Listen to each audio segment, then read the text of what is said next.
this video, we strive to remain spoiler-free, discussing only story and plot elements from the books relevant to what has occurred already on the show. Hey, I'm Glenn the Geeky Hippie. And I'm Tom from Dragonmount. I'm Crystal from Dragonmount. And I'm Bill, also known as Matt Stagger. Before we get started tonight, we here at WoT the Adaptation just wanted to say, it's okay to not like an episode or even the whole show. It's okay to stop watching if that's what you decide to do. We've always been an open-minded fandom, and we hope we always will be. It's okay to disagree. It's okay to have a difference of opinion. It's not okay to personally attack one another, the cast, the writers, the crew, or the showrunners. Vitriol, hate speech, and death threats are not okay. Let's continue to be open and honest with each other, but please can we do it in a respectful way? With that, here we go with our review of the finale of Season 3, Episode 8 of The Wheel of Time. Thank you for joining us. We have Tom and Crystal from Dragonmount. Thank you. Hello, Happy friends. to be here. Always good to see you too. Thanks. Thank you, Bill, for that. Yeah, seriously, you can hate on the show, just don't hate on the people behind the show. That's just that's not cool. Yeah. That's not cool. It's wrong. I don't know if it's maybe just me, but like what it seems like a lot of people are doing is like going to like hate watch something like purposely with the intent to not like it. And I feel like that's just such a sad not fun way to go through things. Like, I don't know. Like you can look for the things that you hate in everything, or you can look for the parts of the things that you like and enjoy the time that you're there. I don't know. I don't know. I just say thank you for the views. Keep on hate No. On hate watching it. Yeah. That's not to say I don't like talking to people that don't like the show, because because I enjoy it. Yeah, and we've had guests on the show specifically that I've invited onto the show that don't like it, specifically because they don't like the show, but they are Wheel of Time fans, which is fun. Like Gerald Coleman, who's an author. Anyone that goes to JordanCon will recognize that name. Not a huge fan of the show. Like, he's not a huge fan of the show. He actually did say, I've seen his posts, he has been liking this season like more than the other two. But he isn't a huge fan of the show. So talking to him about it is fun. And then Dr. Sargon Donabed, Professor Donabed, who comes on the show, he's been on a bunch of times. He's also not a huge fan of the show, but a huge Wheel of Time fan. So like, it's not like we only want to hear one side either. I like hearing both sides too. So for me, seasons 1 and 2 only got a 6 out of 10 combined for me. I like them more than I dislike them, but I didn't think they were great. And this season was doing really well until Wednesday night, Thursday. And I was not a happy camper for a couple of days. I've calmed down. I'm still Glenn Buey tonight, because I've got some grumps about the episode. But, there were certain things that just... Yeah, I'm sure everybody can guess what the one was, but we'll get to that. We'll get to it. Typically we go by a set of questions usually here, but this season we've been doing it different. But Mitch isn't here and Max isn't here, and they were kind of doing that together. So, I'm just gonna start it off. I mean, there's a lot of changes. Any of these changes improve the story for you? Yeah. I mean, for sure. I mean, the overall change, which is something that they've been changing since season 1, to Perrin, I think it improves his story a lot. 100%. Yeah. How about on this episode? In this episode specifically, I mean, obviously, so like the big thing is Swan. And we knew they were going to be changing her overall story since the moment we knew that Moiraine and her were going to be a couple, and pretty much Xing out Gareth Bryn did that whole storyline altogether, which I'm like not sad about, honestly. Like I always felt like her relationship with Gareth Bryn and Moiraine's relationship with Tom were just really kind of forced. Shoehorned. Yeah. Yeah. What about you, Crystal? You know, I'm not going to say that I love that they killed Swan, but honestly, I think what it's going to do for Moraine, because they got me this whole season. I thought she was going to end up dead at the end. I really, truly believed that she was going to end up dead. But in that last moment where I was like, oh my God, they were bonded and she felt her die, I think that's going to add a lot to her character. So I'm okay with it. Like it was, it was crippling and I was sad and I cried about it, but I'm not. That's how I read it too. The bond, but apparently it was the oath thing. Yeah, it was Was the it oath the they oath? took. That was the her oath oath they took in breaking, yeah. season Oh. 1. Yeah, the oath And- broke, and the only way that can happen is if one of them dies, or she's released with the oath rod. So those are the and she only would two know ways. that it happened. How does that not happen then with the 3-Os? That the person who held the rod, when you take the 3-Os, when they die, how are you not broken from that oath? That's what I don't understand. Because it was on the. It wasn't that wasn't the what happened. So it was specifically because she swore an oath to Swan. Right. It wasn't to the Armerlin. It wasn't to the tower. It was to Swan Sanche, she said, daughter I swear, of the river. Yeah, I swear to Swan Sanche, daughter of the river. Okay. And since she died, and I even think she said, as long as you live or something like that. Like, I think I might be making that up now. I'm not sure. I think there might have been a line. There was as long as I or you live or breathe. And that's part she whispered. I swear that's in there too. I need to go back and watch. I'm not 100% done. Yeah. I think I got to go back and get that exact line for tomorrow for sure. I forgot about that though. I just thought of it. I think there was a line in there where she says something about living, but that doesn't matter. Like just the idea of her dying and the oath being to Swan specifically, I feel like makes sense metaphysically. Having that oath snap, she knows that either Swan took it off with the oath rod or Swan's dead. She also knows Swan would never take it off. Yeah. So that's how she knows she's dead. Her reaction is emotional because the love of her life just died. That is the reaction of grief. Mm-hmm. I actually was quite fine with when I thought what my interpretation that it was something similar to a warder bond, not necessarily an actual warder bond, but something where because I swear I remember one of them saying that I know the other is still alive. I think Swan said she knew that Moiraine was still alive or something like that at one point. She said she knew, like she could tell, like the way you're right though, the way that she said it was like that not that she's like, I know she's alive, but more like it's similar to like the affinity that they had in the only in the first book really with like Moiraine and the coins. There was something like that where she could just I never thought that was the coin thing was more like a warder bond, because the warder bond and that coin thing you could tell the direction.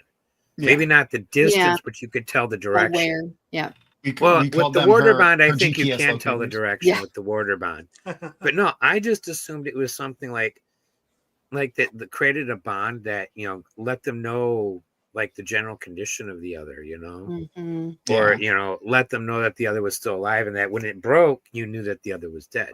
Yeah. And I was fine with that. As a change, that I'm like, okay, yeah, fine. Yeah. I'm okay with it being that. I would be okay with it being that, which was my initial thought too. Like maybe they bonded each other at some point. And then I'm totally also something I see them doing. Yeah, and I totally makes more sense for them to just make it the oath breaking. Like that's obvious. Mm-hmm. Like I should have knew. Like we should have. I feel like we should have known that immediately. Like, oh yeah, that's the oath. Right? Oh, like how we should have known instinctively, because it was the most. What was Jordan's term? Most, totally, obvious to the most casual observer. Of who killed blank. Yeah. That quote from him just drove me nuts. I really think he was just trying to piss us off. Yeah, he was trolling. He was 100% trolling. Listen, I have he didn't know. I have from firsthand information that that not only Robert Jordan but all authors like to poke the readers like that and love poking the bear when there's big things like that. So yeah, for sure. All right, so Bill, how about a change that worked for you? That improved it, I should say, that it was better than the... Yeah, I like the fact that they tied Elida to the fin. I think that actually it adds to her sort of ongoing degeneration that may happen. There could be a physical, actual thing that is happening to her that would explain some of her behavior that occurs later on. And I like that they could tie that in that way. Another one is, I'm probably going to get a hate for this, but I think ending Swan's story here was a good idea. Mhm. And it creatively opens up massive opportunities right off the bat. Do you guys think we still get Gareth Bryn with that storyline change? You think that's we just We I might feel like- have the character, but not that story. Obviously, Yeah, obviously we're not Yeah. getting the storyline, but I feel like we could either have Bryn or not. You know, obviously his character, and this is again just my opinion. Like his character is great. Like is a cool character. Like oh, he's one of the big generals. Like that's a cool character to have. He's an interesting person, but like there's nothing that he does specifically that. Like after having been the Lord Captain or whatever, the Captain Commander of the Queen's Guard, that no one else can do. Mhm. I think we will see him, because if the schismatic Aes Sedai do build an army, and I'm not going to call him Saladar because we don't know that they'll end up in Saladar. But if they do end up with an army, they need somebody to command it. Yeah. It would make more sense to have him than to create somebody or bring another character in that, Well, I mean, maybe you could bring a different one of the great captains in, but. Or just, that we had another good option even at the time in the books was the Shanarans, but obviously Uno won't be there in that capacity Right. then. But yeah, they could bring Gareth Bryn back for that. But like they mentioned him, so he's there. But I feel like they did that for both. One of, but probably both of either, fan service to be like, look, Gareth Bryn. Yeah. He was, we mentioned him. Yeah. He's not completely, written off as a character. Right. But also they have the option there to bring him back and use him however they want, really. Mhm. Like if they want to bring him back, they can. And if they don't bring him back, it doesn't change the story at all from here on. Rafe did do an interview where he discusses, he was asked specifically about Saladar. And he said, let's just say there was a scene that we ended up having to cut of several Aes Sedai leaving, and they were going to the river city that Swan was born in. And that was his answer to the Saladar question. So we'll have something like it, I think. It may not even be called the same thing, but we will have a rebel Aes Sedai camp. Oh yeah, for sure. So, like them not calling it Saladar, it doesn't matter. Yeah. Like none of that matter. Like the I understand people getting upset about some changes, but certain changes like the name of a city that doesn't matter in any way, like changing, like if it's not called Saladar, not a big deal. That's like, just picky. Yeah. Change that I think was an improvement is it's actually, in my opinion, the best scene of the episode and the second best scene of the season, if not the show. And it's that great scene between Rand and Moiraine. Oh, Oh, you mean Rand? Yeah, there towards before the conversation that they should have had in the books. Yeah. Yeah. The thing we all wanted. Yes. I love that scene. I love that scene. Yeah, it was great. It was great. It was well written. It was well directed. It was well acted, really well acted, and it needed to happen. I mean, needed to happen in the books too. Yeah, after 14, 15 books, reading multiple times, you're like, fucking shit needs to happen, damn it. I had two I had two moments. Moiraine specifically had two moments like that. Basically, you should have had this conversation sooner. And in the books, the one where her and Lan in the last episode, episode 7 or 8, maybe, or 6, maybe it was 6, when they're sitting in like the sand and they are sharing the Usquai. Yeah. That they should have had that conversation a million times in the books. Like the fact that Moiraine didn't trust Lan to not just run away to his death after she died, like not to have she didn't trust him enough to have that conversation prior to her dying. like Yeah. which is kind of crazy. Like I feel like the Moiraine and Lan that we know, even from the books, should have trusted each other enough to know that they could have that conversation. And that's why I like the closeness that we see in Lan and Moiraine in the show. Which is another thing I think is an improvement from the books. Yeah. Mm-hmm. Is There show are some improvements overall. yeah. I think So, Lan having more emotion is a great thing.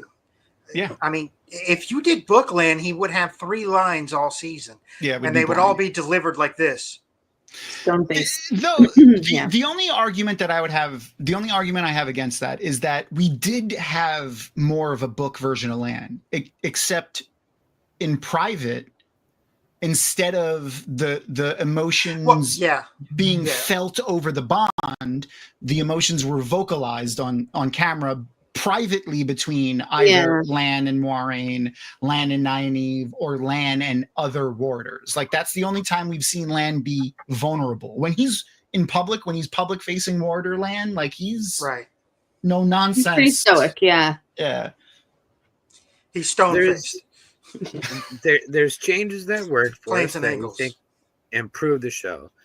But are there any changes you think didn't work for you? Bill, how about you? I mean, the only change that doesn't work for me is like all the shit that got fucked up with Matt in season 1. Like that's This honestly episode. How about this episode? No, honestly, no. Like, okay. I wish maybe like we would have seen more Forsaken. Like, I wish we would have. Like, I feel like, you know what, the loss. Only I don't want to say for sure I don't like it because I don't know what they're doing with it yet. But like losing Samael and not gaining another Forsaken, like we've lost Samael, we've lost Ishamael, and we haven't gained another Forsaken this season. Like so, like last season, we gained Lanfear and Mogideon, and yeah, we only heard him mentioned. We never saw anybody else. Yeah. I mean, this season, I guess we got Samael and Ravine, but like losing Samael and not really gaining much more of the other Forsaken is unless kind this of. guy's right. Well, is it? Unless he's right. Is it? Do you think it's a hot guy with the hat that gives Matt the bracelet? No. Okay, that's who I think it is. Who do you think? I think Tom is not Tom. He's actually Asmodean, and he has Tom kidnapped. That's how he's getting information, and he knows. That's also how he knew it was Ravine so fast. Okay, I like that. And his response to Matt in that one episode was, "It's already cost me way too much." What did it cost him? He's not even limping. He's not limping. That's true. You're right. God, I think Tom's Asmodean. I think he has Tom. Okay. I think we'll find Tom, but I think Tom is Asmodean. Okay, I like that. I like that a lot. I think Bill's crazy. It's okay. Everybody thinks I'm crazy. I'm convinced Rima is not Rima. She's actually a Forsaken. I wouldn't be surprised. It is the same actor. She does look very different, but it is the same actor. No. It's the fact that we didn't see her on the boat to Sally or back to Tarvalin. She's never mentioned, and she's only lost her water a month ago, and she's fine. Yeah. Not sad. Nothing. Yeah, she was Thumbs off, and I'm like, Rima is not Rima. Yeah. Honestly, I thought it was a mistake when I first heard it. I was like, did they really mean that to be Rima? Like, because this is weird. Like, they didn't mention the Sean Jenner. Like, there was no. Yeah, there was nothing about it, and I'm like, that is weird. Nothing no about sense of connection between her and Nynaeve. It was very odd. weird. So yeah, I don't blame Bill for thinking that one. I think he might be onto something there, but yeah, I think Tamodian, no. Yeah, I think I'm not into that one. I like your idea. Like, I like that idea. It could be maybe Grendel has him under compulsion. But then why would he help them unless Grendel just wants to throw a wrench in other Forsaken's plans? I don't know. I think it's the hot guy that gives Matt the bracelet in the bar. I think that was Asmodean. Interesting. If I had to pick somebody else, I would say in the very first episode when Matt is bragging about The guy well, standing no, in the doorway. the guy standing Yeah. behind him gives Like- him this I was like, weird look, and I'm like, Yeah. what if that's Asmodean who's just giggling in the corner? Laughing at him. That's funny. Yeah. Oh, can So- I? But I've already given my. Go ahead, I'm Bill. not going to lie. The hot guy that was talking to Matt, I am okay if he is in the show more. Yeah.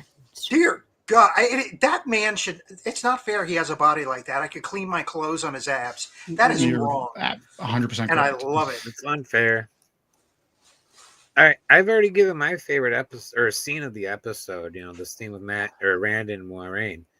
What about you guys? Do you have a favorite scene in this episode, Crystal? 100%.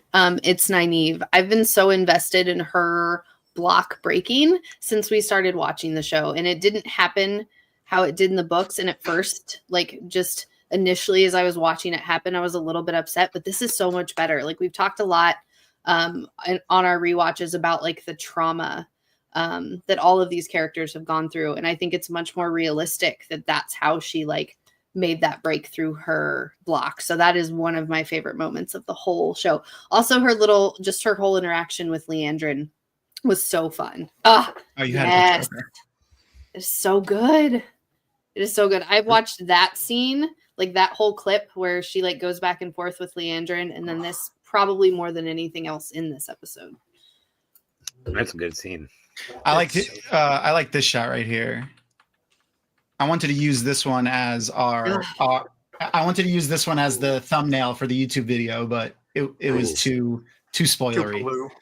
Yeah. Well, too spoilery because I posted the YouTube link on Tuesday, so that would have been. Oh yeah, wasn't no, too that would have been spoilery. bad. I every episode I've ever put together the intro video for, that point where there's the spoiler warning.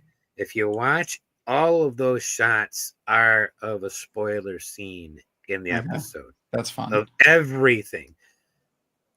But that's part of why I blur it, and then it's covered with words, so you can't always make out what you're looking at. But all those shots are from like towards the end of every episode. Yeah. You know, I find a spoilery shot and just, that's perfect. Snap. No, it was 100% the look on her face. Like after she, like that smile that breaks out on her face, like right after she did I it. totally Like, forgot there's a chat room here. Hey guys, sorry I haven't been paying attention to chat. I had media stuff open here, so I get Hello. it. Trust me, I get it. yeah. Oh, We got Over's Ears, Arosa, hello Arosa, all of our Holocausty, Sherbet of our Mango. friends. All of All our kinds of friends. people are here. Awesome. Thank you guys for being here. Sherbet Mango, that's a new name. I haven't seen I know that. Sherbet Mango. I've seen Sherbet Mango around for a while. It's new to me. Crystal, totally agreed. The block was so crippling in the show, and Nynaeve breaking her block gave me chills. Yeah, I really did like that. She and Leandrin have been so tied in the show and do have like a really interesting relationship that I really think do it's like poignant that she was the one that helped her Yeah. break through that. Yeah. I was I talking totally agree, bro. Yeah. Trying out oh yeah. That was gangster. She Gnome said he likes the tiny weaves that were drying her clothes as she walked up out of the water. Yeah, that was really cool. I have to say, go ahead. I was just gonna say, like the Leandrin Nynaeve storyline is another thing I absolutely love in the show. Like as a completely made up storyline, something not from the books at all. Like I really enjoy that storyline a lot. I like it, but I do have to wonder what we could have gotten without it. But that's the nature of adaptations, you know. Yeah, like, I mean, what book anything. content could we have gotten? But you know, for the most part, that's one of the show only things that I don't mind nearly as much as some of the other things that they've done on show only. Yeah, Thus the name Glenn Buey. The thing that the dissecting any kind of character, like the stuff about show or not show or book or whatever, what I feel like what Leandrin and Nynaeve's story does for the character development does more than a lot of the Nynaeve character development that's in the books themselves. My Mhm. theory is that Leandrin was trying to break Nynaeve's block. She did kill Novice. Yeah, she was trying to break her block, so that's 100% right. Yeah, and she did. They talk about how she got another Novice killed. But I hate sorry. I don't know. I want to think like that it was an accident, but also she could have tried to turn her to the Black Aja, and then the Novice was like, no, thank you. And then she killed her. That would make a lot more sense. Yeah, that was what I always thought. Like I thought that, they blame her for the death of a Novice because, she wasn't ready to go through the test and like something happened. But I honestly think that she might have done it on purpose. I don't think Leandrin really wanted to kill Nynaeve here. Her headshot is a 100% death. Every time she's used that little headshot weave, why didn't she do that to Nynaeve? She didn't. Because she didn't want to kill her in a chain and she threw her in the ocean. Because she was lying to herself in everything she said to Nynaeve. Everything that came out of her mouth. Everything. Yeah. That was her trying to dissect her emotions from everything that's going on and trying to I'm 100. I'm only more convinced after this episode that we're going to get a Leandrin redemption arc.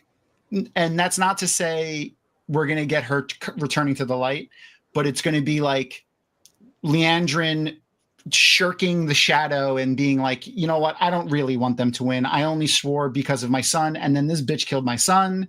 And now I want to kill her. Yep. And I think she's going to just be like, you know what? Screw the shadow, but I'm not going to fight for the light. And in turn, help the shadow like that. The Reddit theory is that Leandrin didn't take the real collar, and that is why Nynaeve also so proud. And at the end of it is. I've been hoping that's the case for a couple of days.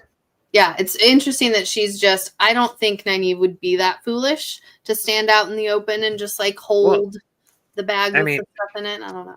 Nynaeve is the one who told everybody, if you find the collar, take it and run.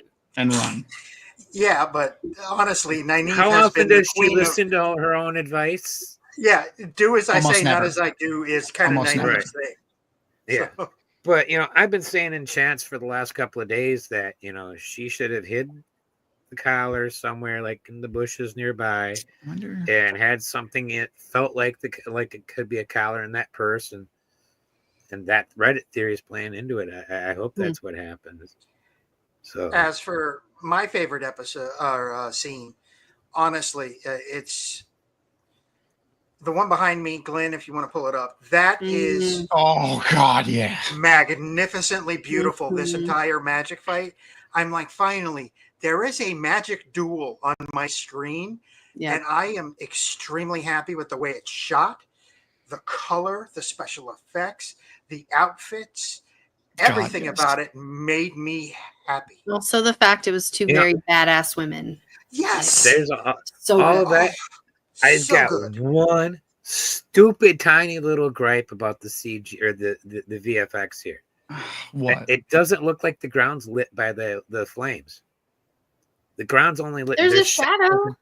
There's a shadow directly in front of that shield that Vampire is doing. Do you have any idea the white balance they had to go through to shoot in this light, sir? And you're complaining about that? I'm just saying, that's why I said it's a stupid, silly little nitpick about the VFX. Throw my screen up for a second. Throw yours up. All right. Yeah. So I'm just trying to scroll through these scenes to see if, it's just so bright. It doesn't look like it would be because it's so bright outside. Like I said, the white balance alone on that would sort of X out any massive shadow. Yeah, see, Sherbet's calling me out there. Magic flames. Flames. I mean, it could be that. They are. Yeah, I don't know. Big Daddy Ruark, how you doing? I loved this part though. Hold on. This was awesome.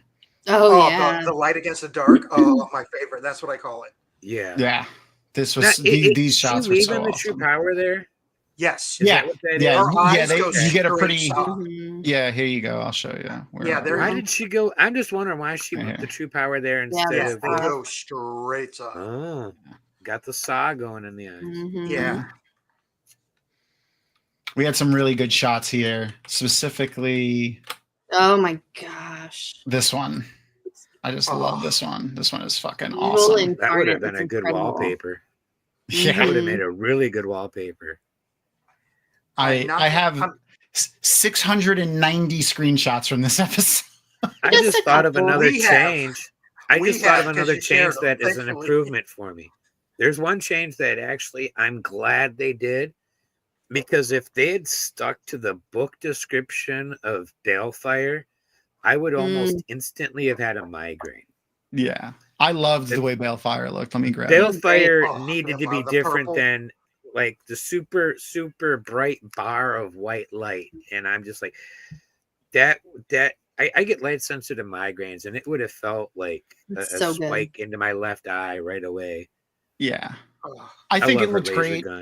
I mean, I always love purple is my favorite color, so I'm never going to be sad about there being purple. Yes, same. I love the Yeah, hair. I don't blame you there. That is an awesome color. I could not help but think of like every time she shot that thing though, like all I could think about was Ghostbusters. That's all I could think about was Don't cross the Ghostbusters. streams. Don't cross the streams. I'm with you on that one. Oh, See, I think we're gonna get the Mogideon Nynaeve fight. I think we're gonna get a good Mogideon Nynaeve showdown. I feel like from a TV show perspective, it's not good enough of a payoff yet. Like we don't have enough animosity between the two of them yet. There we got to build some more with the dislike between the two for it to really have a good payoff. I feel like since we're Well, and it wouldn't have been realistic. I mean, her block didn't break early enough in the season for her then to go directly into that right. battle anyway. Yeah. I love back to what you said, Crystal. I love how they pulled the rug out from under us on Moraine. Like everyone was sure Moraine was done this season. So wrong. Yeah, I was sure that her and Lanfear were gonna go through a wormhole or something this episode. But I'm also the guy who was convinced that Alana was going to bond a parent. She still might. She still might. Possible. And if she does, it would kind of make sense if they then make her Barrelane's role and they could drop Barrelane. Yeah. Oh, which as much as I love Barrelane, I'm starting to think maybe Barrelane could be dropped if they made Alana do that. Yeah, no, I hope they don't get rid of Barrelane completely. I think she makes a fun and interesting dynamic between Aiel. not just with Fail, but like all like her relationship with Ruark and her relationship with the other leaders. Like she's the most competent leader out of all of the other Adriana. I don't know who that is. Have you watched Andor? Have you watched Andor? Yes. Bix, his girlfriend. I don't remember what she looks like. I haven't watched Andor in a while. Have you watched Good Omens? She was on Good Omens, I believe, too. I didn't watch Good Omens. Oh, yeah. She's okay. I gorgeous. remember her now. Oh, my gosh. Yeah. She would be great for Barrelane. Yeah. I don't know. I'm looking her up convinced. now. I'm absolutely convinced she should be here. Let me grab a picture so we can show everybody. Gorgeous. Yeah, I'm here for it. I'm here for it. I saw her on Andor for season 1, and I was just like, that's Barrelane right there. There she is. I love Barrelane because oh my gosh, beautiful. She's one of the few sex positive characters we get in the books.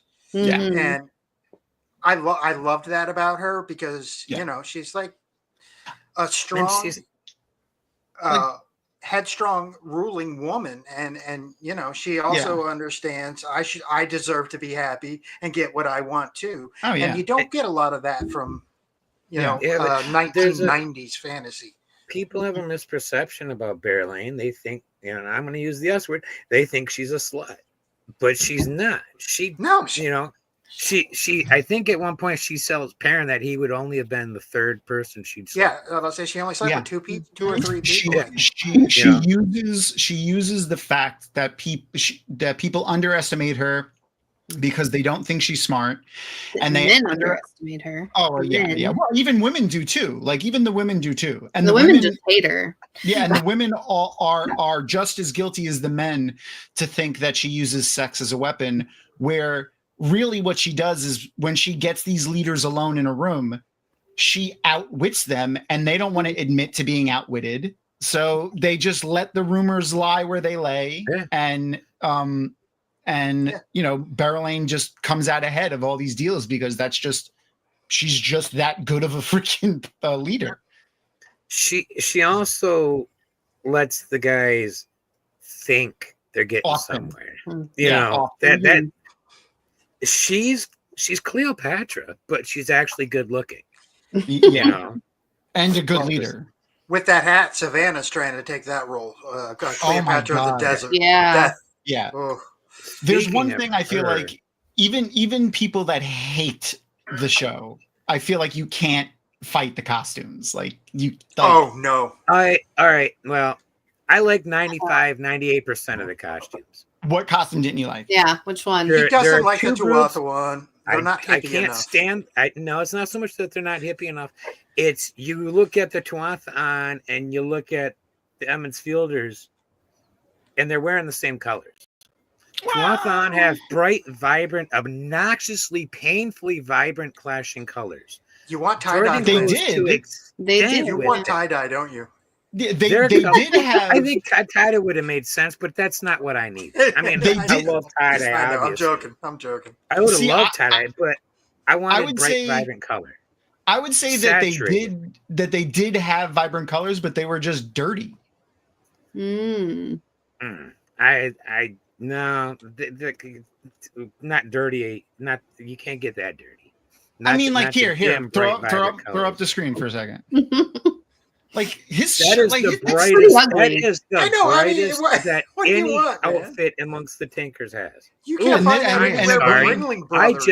I just used the word I hate. I am apologizing. I have toe. No, you can. Please don't use the T word I just used there. Tuatha, not the derogatory term from Ireland.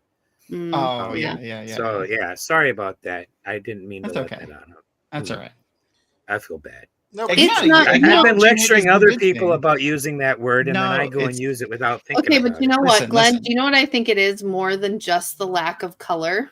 So something about, like, if you want to call it hippie, whatever you want to say, it's not very rectilinear. Like everything is much more free flowing, and like all of their stuff was very like block pattern and very. It didn't seem as whimsical. Like I think for me, it wasn't even so much the colors. It just seemed a little too.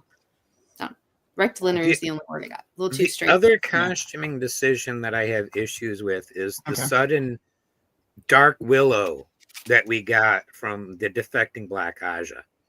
They defect and suddenly they go crazy with the hair and costume, and I don't think it worked, especially Jean. Really? Jane Cade's mini skirt dress. She looked hot, hot, but it didn't work as a costuming choice on the show. She looked great in it. I'm not going to deny. Okay, hold on. What do you think? Because it looked too modern on her outfit? Yes, I didn't like her flapper hairstyle either. Because that was what her hairstyle made. I loved it. So my thought, the one that was a big gripe for me was Naomi. All of a sudden she's wearing bad girl eyeliner and her hair's all crazy, and I'm just like, Glenn, they've been cooped up in that tower with so many rules and restrictions. This is their first time free, so they are just straight up doing what they feel like. Whatever they wear what they want at the tower. They've made that clear, and you can see it with how they dress. The idea, I feel like, the idea I feel like with it is yes, Glenn, you are right. The Aes Sedai are allowed to wear whatever they want. There is no dress restriction, though it does seem like in this tower they all wear the color. But like in the books, they all talk about over and over again how the Aes Sedai of late have all started wearing color. So it's not really a break either. But the idea is here, it's less that they're wearing that what they want to wear, is that I feel like it's more like they're becoming their true selves. And the way they show us that is in a change in costume. the makeup. costuming, the choice that they went with just didn't work for me. That's fair. I understood what they were. I I understood why the costume design went But that you way. agree that the costume design is a good design and the quality is good. Yeah, Yeah, in a you just don't different like the way it piece. fits. You just don't like the way it does- fits yeah, together. They don't seem to fit for me within the context of this That's fair. show. That's entirely I fair. think- I still even think, this like- version of the Wheel of Time. So, Yeah, like, as no. much as Aes Sedai, or like as much as I will use a teacher as an example, like my school, I'm fine to have tattoos and purple hair, but I still wouldn't dress the way that I dress at home, or in the summer, like at school. And I think Right. the White Tower is kind of that way too. Like, there's a certain level of freedom, but you are the White Tower, so there's a level of like, you know, decorum that must be maintained in the White Tower too. You can't just go full robe. Oliver's ears asked a good question. He said, "Who's doing their hair?" That's what I want to know. Like, for real though, like whoever did their hair is like that looks like some one power hair. Like that looks like some power wrought hair. Like that hair looked like it took some skill. Except for Leandrin's hair, Got a little bigger and bigger. Yeah, that was It gets something bigger that, every episode. I think. Mhm. until she meets up with Mogideon. So like this was a waves, big though? point. Yeah, she got Yeah. waves. Yeah, she got bigger waves, and it was very flat. The hair. I feel like that what we saw in Leandrin when her hair was like more unruly, and when she was just living in the town. Honestly, she gave me like Bog Witch vibes. Like Yeah, very much. like, yeah. Baba that was Yaga. Yeah. yeah, like but I feel like that is more who Leandrin is. She's like a woman of this, like specifically, it looks like a Louisiana bayou backwater town, and then like she's embodying what that town is in her persona. Like I feel like that version of Leandrin was more true to her, what she envisions herself, and then the change in her dress, her demeanor, and her hair when she met with Mogideon is like who she imagines herself to be when she is imagining herself as the forsaken version of herself, or chosen. Sorry, excuse me, chosen. Yeah, that's a minor nitpick too. They've been inconsistent with the Black Aja. Even Leandrin is the one who almost only says chosen. The others, those last couple episodes, have only been saying Forsaken, but Leandrin actually slipped this episode and refers to Forsaken once or twice. Granted, she was talking to Nynaeve, so it might have been code switching in context. Yeah, you know, without her thinking about it. But yeah, that's true. Terrasend. Dress for the job you want. Have you seen that? It's true. Yeah, that's a valid point. Yeah. Badass all the time. Yeah. It's just pretty much that. Like it doesn't matter what she's wearing, she's owning whatever area she's in. That's a good that one, Mitch. Maleficent headdress she has on after her fight with Rand is just the headdress that Lanfear was wearing that I liked was the one that I made the comment the other day on one of the streams. I think it might have been, I don't know if it was on Dragonmount or if it was on Reverse BLT. But this headdress looked straight out of the Sci-Fi Channel Dune for the Bene Gesserit, except instead of a white headdress, it was a black headdress with those fins. Yeah, I could see that. You should remember which ones I'm talking about, Bill. Yeah, I know what you're talking about. Absolutely. Yeah. You want me to grab a shot of that? I remember people complaining about that headdress with Dune, and I actually kind of liked it. Gross, you guys. All right. VFX or practical? Practical. Mm-hmm. Both. I should have gave a spot. Probably right. Yeah. I think it's I think everything was a little bit of both, but they did a lot in practical in this. It was too disgusting to be all. I was so happy. I'm like, so gross. It's so this good. is the horror I love in the Wheel of Time. Oh yeah, it was very. You know what it reminded me of? The Cell. Yeah, see that? 100%. Yeah, especially like that shot of her face behind the semi web of goo, whatever. It made me think of The Cell like really hard. But the you know, like there's a lot of good scenes with Samael, and I feel like having a warrior type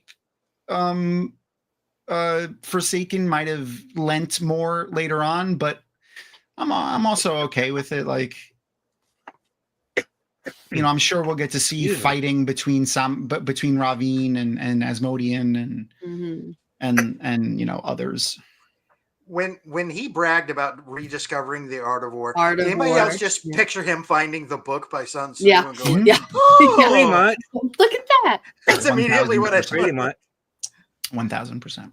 I loved The his actor hammer. worked for me. I really liked the actor. I liked the actor. I liked his costuming. That looked very Napoleon Bonaparte. Like he had a saber, like a French saber, and that, like, it looked very like almost like Napoleon, or like a sea admiral, like, the way that the breast, double-breasted. Yeah. It was especially if he was supposed to be an alien, but we don't know that for anymore. But Right. yeah, I liked it. I definitely liked him. I'm a little sad that we're not going to get any more him. That's like, I was convinced he was alive. Can come back from that? You don't think? I honestly, I was convinced he was alive until we had Ravine and Lanfear walking around in there. Yeah. There's Maybe he always was the just playing dead. possibility he could come back. It'd be But it won't interesting be to that have him back and be like, wait, what? Yeah, no, I think he's done. I'm not convinced that Rafe is going to drop the Forsaken coming back, being brought back by the Dark One. Me either. I think we'll get as Ishamael. Yeah, for sure. I don't know if we're gonna get Samael. Like, I don't know if we'll get him again. But it's possible. Yeah, I mean, we aren't going to get. I don't know what Rafe plans to do for at least Halima. Corlan Deshiva is. I can't think of anything Deshiva actually does, but Halima is rather effective actually in the Saladar camp. So, who's going to be Halima? How are they going to do that? One of those things that I wonder. Yeah, it's a really interesting storyline. It's one of the more questionable ones, and I've seen very questionable in some ways. Yeah, like, not as, like, I've heard this said on both sides, both from trans people. So like that's who I would go to with the feelings on that. But like some people, some trans people that I've spoken with like Halima as a character, and then some don't. And the ones that don't say, mainly because of the way, like, this is the only trans-ish kind of person we see in the Wheel of Time, and it's done to her or them as a punishment. Right. And speaking of trans people, Rafe fixed that in a way. This episode, we had a trans actor. Yeah. Yes. Rebecca Root plays Lelaine, plays the Keeper. Yeah. So I saw somebody asked Rafe a question if that was Lelaine, and Rafe in the thing said yes. So, he said it was. I believe it's. Let me double check my notes here. Yes, Rebecca Root played the Keeper that ran the election for the Amerlin in the cold open flashback. Yeah, it was supposed to be Lelaine. Yeah. I forget which one of the online fan groups I left again because that caused so much hate. There was like a hate post about that in one of the Facebook groups, so I left that one again. Wow. I know. About what? It's gross. About that there being why is there essentially saying that she was a man and couldn't channel him? But yeah. 2025. Yeah. But you know what?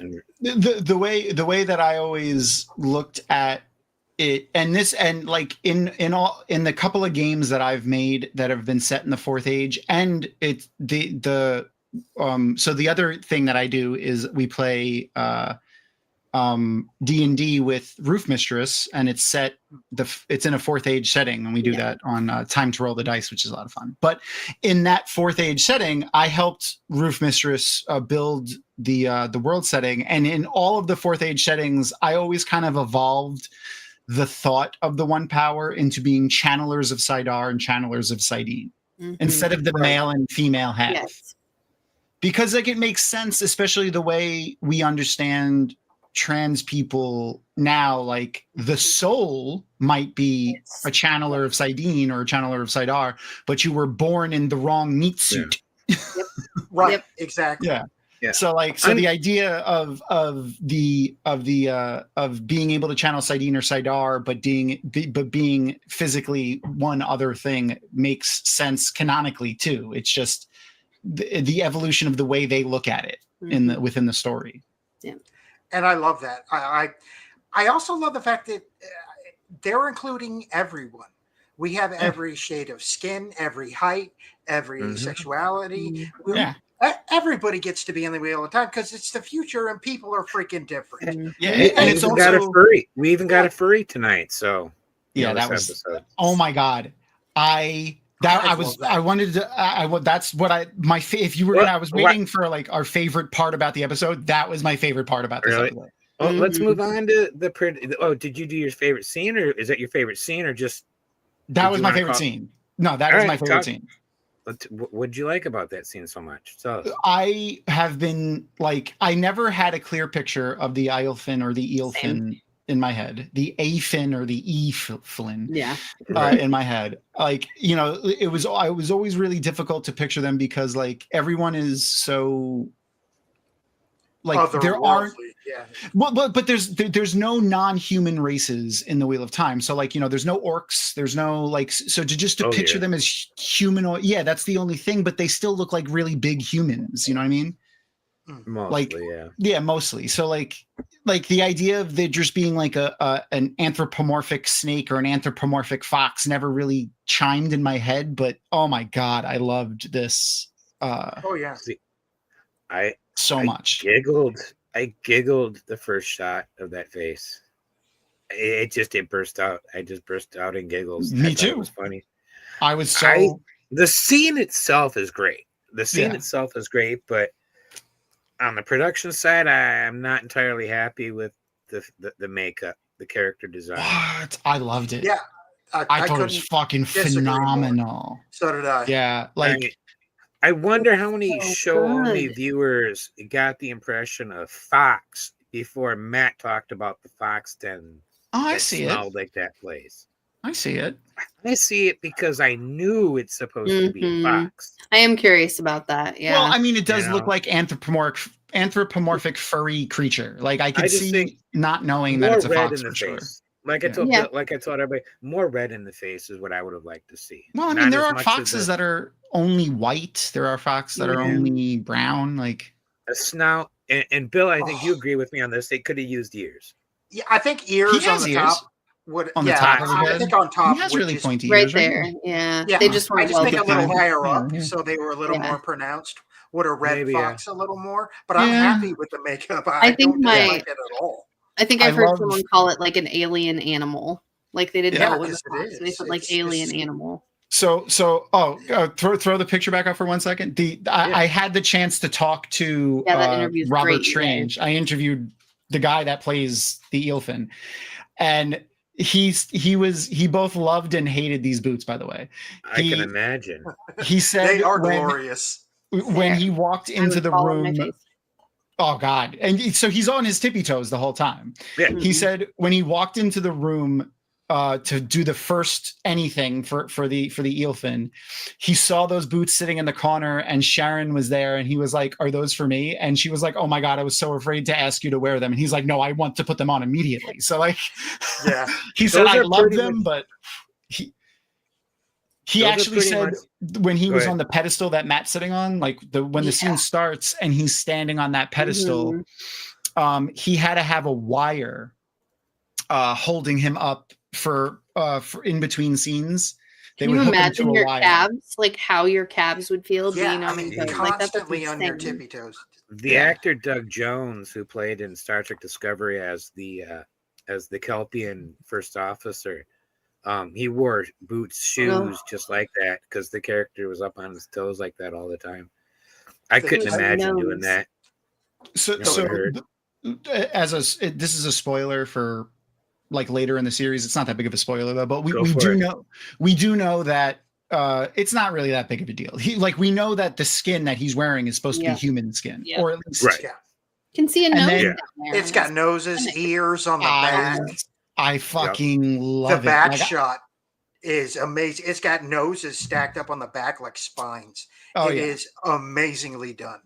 There we go. Did you guys notice that we know that both the eelfin and the eelfin got mentioned this episode? We saw Yep. the Yes. eelfin. Yeah. We know Elida comes back from the eelfin. And Did Yep. you notice that it seems both groups give gifts? Yep. Or gifts? okay, yeah. I was curious about that. It did look like she got something out of there too. So now my immediate thought was, okay, there's going to be more than 2 gates, more than 2 twisted terrain groups. Yeah. Mm. Yeah. So like Is there going to be other groups or other groups of eelfin and other groups of You think it's eelfin just- that so. do? I think there's just multiple gates that enter into the eelfin and multiple gates that enter into the aelfin. Right. Like I But do think there'll be more either of than them 2 meet- gates. so you think when we get Do to either of tier them there'll answer be- questions or get prophecies, or is it only going to be Yes. gift giving? No, I think we're gonna find out that Elida also saw the eelfin. She saw both. She saw Yeah. the well. We know at the That- beginning of this episode she's coming back from the eelfin. It was Eelfin. specifically Yeah. said in the episode. Oh, Mm. right. Okay. All right. So then So maybe, that's- I then think she's maybe, yeah. seen That's what I'm the saying is Eelfin prior both to groups this. appear to be giving gifts. Maybe Well, the I'm kidding, answer gifts. to her question is an item. Yeah. I mean, It could be, That's but they true. like, oh, promised her. What did they promise? They promised nothing but That the she would be the Amaryllis Amaryllis seed. itself. Yeah. Mhm. You know, all the Iron Ash, what they promised. So it really sounds like both groups are giving a gift. That's why I'm wondering: is there going to Yeah. be a new Finn group, or is it going to be a different faction within? I don't think a it'll be a thin new group. I think it'll be just slightly different than what the hard rule was in the books of one gives items and one answers questions. I feel like do it's we just going to even be. need questions at this point or prophecies at this point? we need one. We need Depends. we need one. Daughter of the He- Nine Moons. Yes, that's got to be a direct. I'm Yeah. perfectly fine if they completely cut that whole storyline. Perfectly fine. with Thank it. you. Mm. I Totally hate fine Tuan. with I am if they do, but if they're going to do it, they have to address it. Yeah, I Yeah. also hate Tuan. Like I don't like her and Matt's relationship. I don't like her as a character. Like she's a good. Don't get me wrong. She is a good character. I don't like her character. Like I Yeah, hate no, that's that fair. I I don't don't like her character either. Like she's I a good. She's a despise- well written and she's a good character in the idea of like literary devices. But I don't like her as a person. I Right, despise Tuan.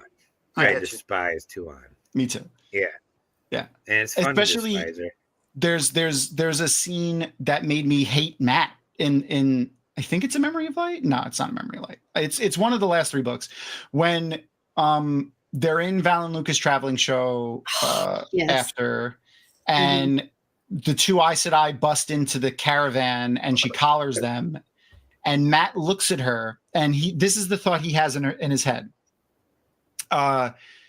She is smiling, looking at the 2 Damane that she just collared, smiling at them. Imagine, and she talks about how much fun she's going to have training them.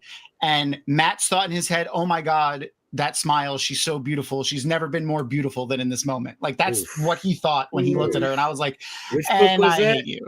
I hate you." I Which don't book was remember. that in? I don't remember which book it was. I think it might have been Towers Could of it have been- Midnight. Yeah, I was I gonna say, think could it have been a Sanderson line?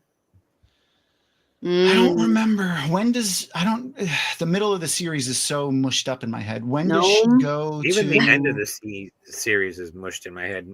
Norman Mhm. Garden, get on Yeah. it. We need an Help us answer. Gnomes help. are gnomes, Help. gnomes If you could. are. When does that happen, Gnome? I Is think it might be. is it Knife the- of Dreams? It might be. might I don't remember. It could be because isn't that when they're with Val and Luca's Knife of Dreams? I don't remember. I just The Knife as of much as Dreams. they could get cut, I really hope they don't cut the circus. I need Vela. Yeah, me too. I No, know. I don't think they Same. will. I think No, we're going to they- see. I think we'll for sure see the circus at some point. Like it's And such I a still fun. say Bruce Campbell for Vela and Luca. Oh, it would be fantastic if he was. If he was Val and Luca, I would. Like they win.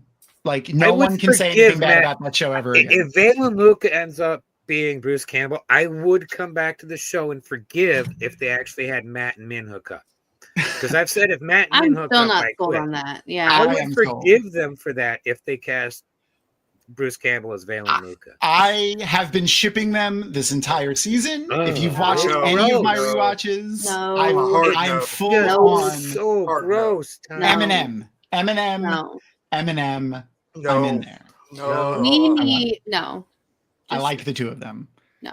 Listen, I understand the value, and I also do like to see the idea of a man and a woman just being platonic Right. friends on screen. I get it. But I really like the two of them together. And the stuff that we saw in these last two episodes with these last couple episodes with the two of them really makes me think that she and he both feel more than just friends for each other. If someone that I was like I don't get that at attracted all. to almost died right in front of me and I brought them back by banging on their chest, like that would have been the moment.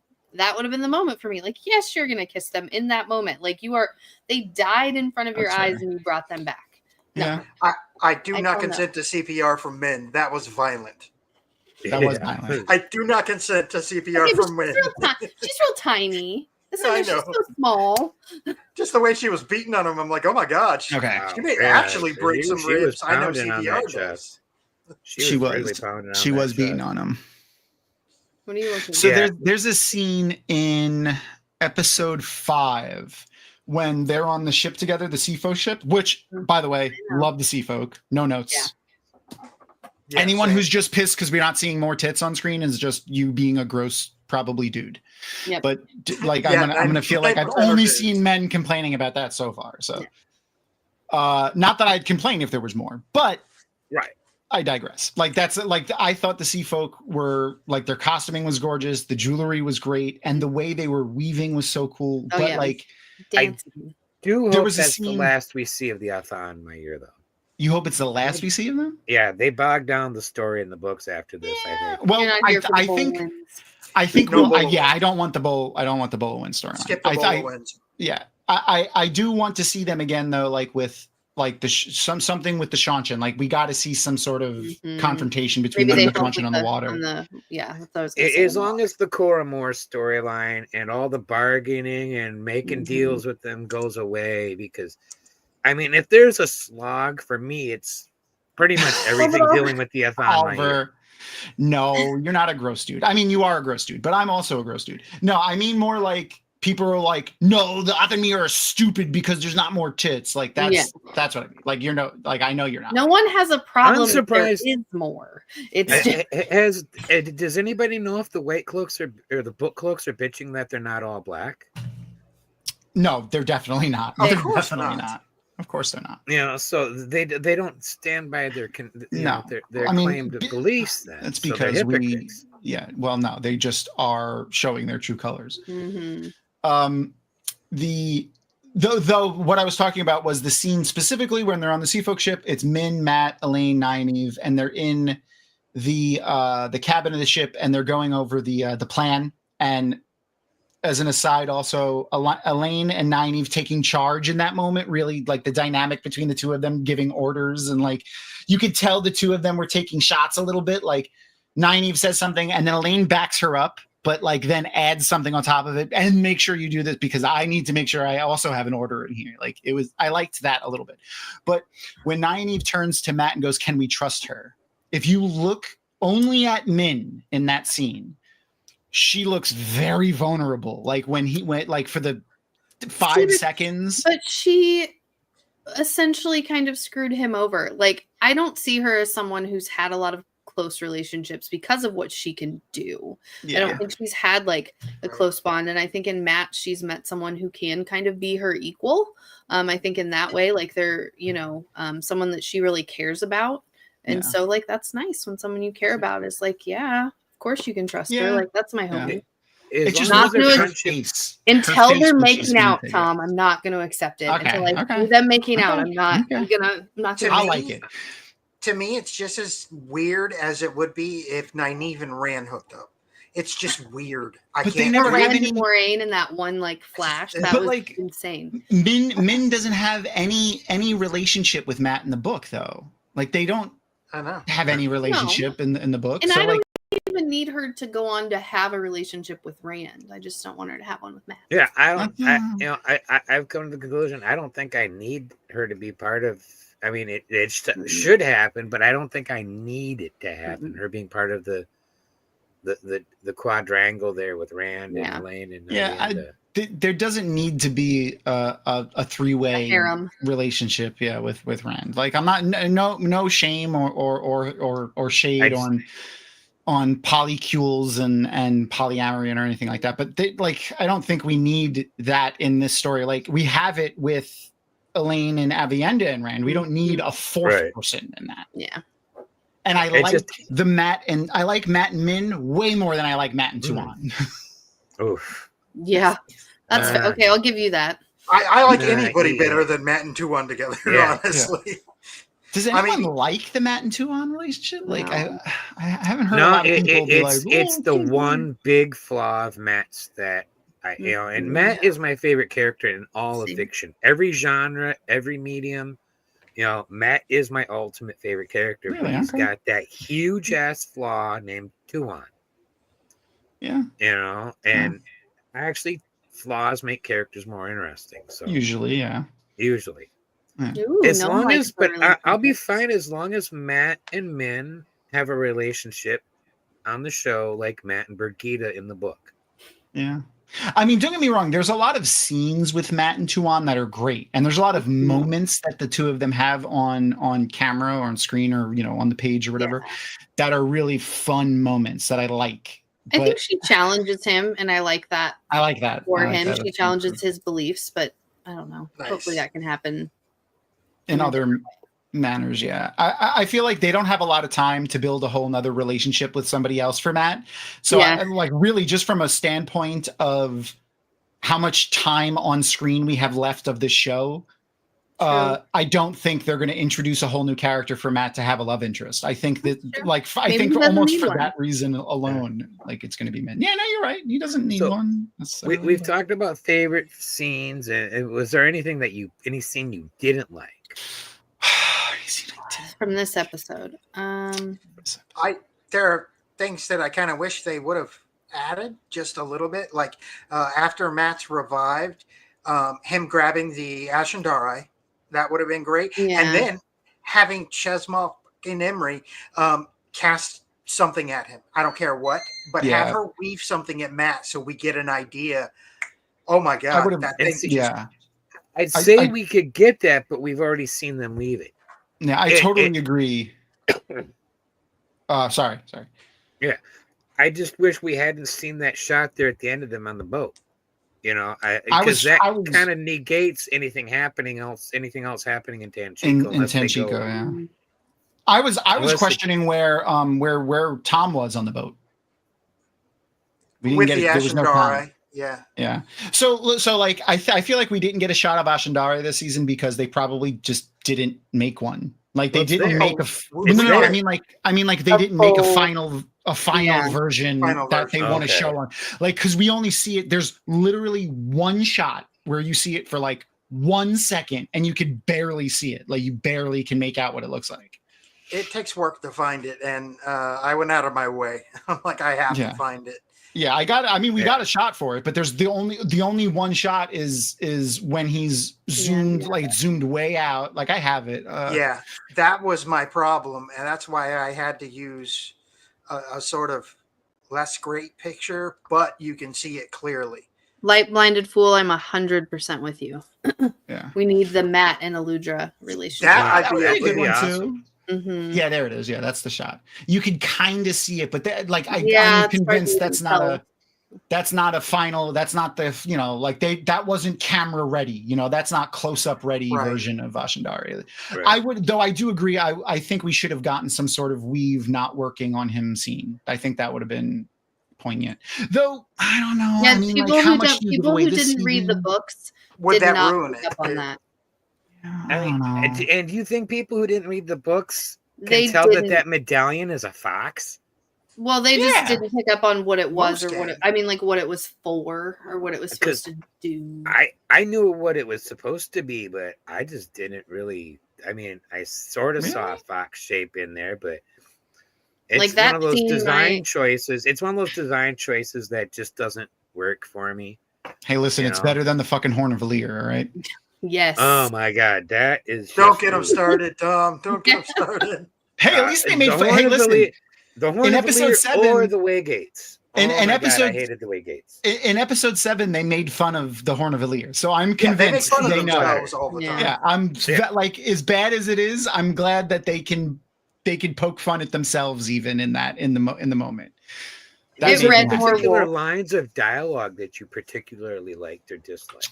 Some of the exposition between Tom and Elaine felt a little forced. I think those scenes were probably originally longer, and we just didn't get to see enough of them. Like where she talks about the delving, and then he kind of comes right out with like the Forsaken comment. Like that just felt rushed. But I have a feeling that whole sequence was probably longer when they filmed it.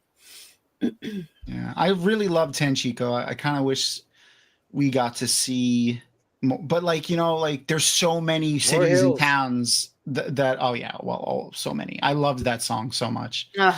There's so many other cities and towns that we got to see. So, you know, like they're gonna like them playing kind of mix and match with the when and where things happen makes a lot of sense. But yeah, no, I liked Tenchiko a lot. I'm trying to think of a line that I didn't like. It's hard. There's a line that has Bill knows what I'm going to say here. I'm sure there's one line that has a word that annoys me, but I can't say I hate it. It just took me out of the setting because it's a word you never hear in the books. Leandrin says, "God, you're actually trying to turn me." The subtitles for that sentence says, "God, you're actually trying to turn me." Oh, okay. But I think I hear God. I hear God. Bill? I did when I read it. I closed my eyes and I held my headphones to my ears, and I did not hear the hard D. I heard, "God, you're actually trying to turn me." It was a "God." There was no duh at the end. So I'm not sure if them putting that up there absolutely made me think she said God the first time. When I listened without looking, I did not hear the hard D. So I'm not 100%. And there are several scenes that I pointed out to you where they got the captioning wrong. They say, Rand's talking, somebody shouts, "He's a liar." The captioning says, "He's alive." Yeah. Not so they probably ran it through a software that does it. That's what I'm thinking. Yeah. I'm still pretty sure I heard God. You know, I totally agree with you. If she said God and it's not just a mistake of the actor and the editor and the scene, then like I would absolutely agree that because if it's Kate Fleetwood who said it without intending to, I think that's fine. The editor and Ray should have caught that. Of course, stuff gets by though. I mean, I like. Hey, listen, there was a whole freaking Starbucks coffee cup that got by, right? So like, and the show had a lot bigger budget than them. But I'm more with Bill here. I think it was just a miss subtitle because one of the things I love about the Wheel of Time is its lack of religion, and it's because everyone just knows. They don't need a religion. They know. There's no question about what happens to you when you die. Right. There's no question of whether there's a creator or a dark one. They exist. They don't have to have a belief system built around it. So, God is the one word I'm positive has not appeared as a 3-letter word in the entire Wheel of Time. According to Gnome and Garden, there's one. Really? I don't know. That's what he said in chat. Ask him. He said there's one. Yeah, I think he's saying there's one God. You know. I didn't Robert Jordan, I missed it. Or the creator, which is also now. See, I used to think that there was no use of the word magic in the Wheel of Time, but I think somebody pointed out, and I think it was Gnome. I think they said there was like 3 of them. There are where the word magic is used in the books. Yeah, and magic got used on the episode tonight. This episode too. I one of the things I like about the Wheel of Time, one of the other things I liked was its lack of just using the word magic as a catch-all. Yeah. Right. It was the power, the weaves of the one power, things like that. But they never just went, "Oh, it's just magic," and walked away from it. Although I still question Moraine stepping over a wall. You Well, know? that was retconned, right off. Like half of the shit that happens in book 1 got retconned. Like, how do you feel about Matt's F-bomb? I thought it was fantastic. Yeah. Okay. I'm okay with it, 100%. Yeah. I typically would be fine with it, but I do think that's a spot where Bloody Ashes would have worked. Yeah, I don't, and don't get me wrong. Like, I wish we got more. I wish we get more Wheel of Time themed curses, but honestly, and this is, just my opinion, but I think I don't know that they've done this, but I'm pretty sure, like, if just go ahead, if you think you can act, and I'm not saying like, anyone can, or like, it's not a challenge or anything. Just go ahead and start saying some of those Wheel of Time curses, just like out loud. They don't sound. Mother's milk in a cup. Yeah. That Bloody works hell, in some occasions. Absolutely. Bloody I have. Ashes. Yeah. Bloody and Bloody Ashes work. But not in that's this sentence. I Yeah, need, not in I the need to middle get of the a blood and sentence. bloody ashes out of Maybe here, they- or I need to get the feck out of here. It's like Yeah, as an exclamation, it works. Yeah, I need to bloody get out of here. Yeah. Yeah, I just don't feel. I feel like I think, again, this is my opinion. I don't know if they did this or not. I feel like they probably screened. Like, that's not the only shot they took of that scene, and I'm 100% sure that they were like, give it a try with bloody. Give it a try with this. I'm sure they did. Mhm. Fuck wasn't the first choice and last choice that they had in that scene. For years, I've been saying online that I want them to use Jordan's swearing. The stuff Jordan uses in the books. Like, and Bill's heard me say this before, but quite often Elaine or Uno will stop being quoted by RJ, and RJ will then go into non-quote, non-dialogue prose, and say that character continues on in such and such a manner that it would make so and so blush.